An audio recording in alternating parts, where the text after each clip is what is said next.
Hi everyone, in front of me I've got HONOR X70i and let me share with you how to change date and time on this device.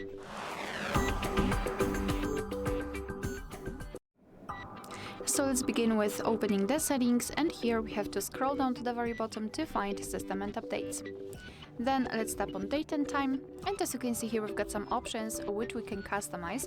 So first of all we have to turn off this switcher, because right now we've got the date and time set automatically. So let's tap on it, and now we can freely tap on date and choose the date just by swiping and confirm it with OK. The same situation with the time, just by swiping and confirm it.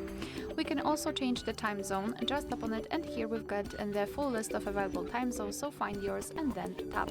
It will be of course immediately applied.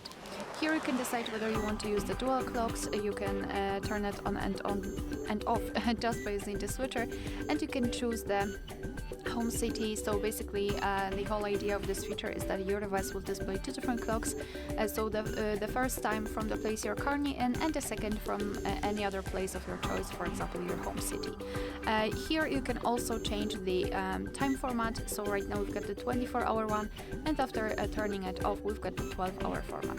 So this is the whole manual customization of date and time. Of course we can go back to our previous settings just by tapping on those switchers here. Alright, so that will be all. Thank you so much for watching. Please hit the subscribe button and leave the thumbs up.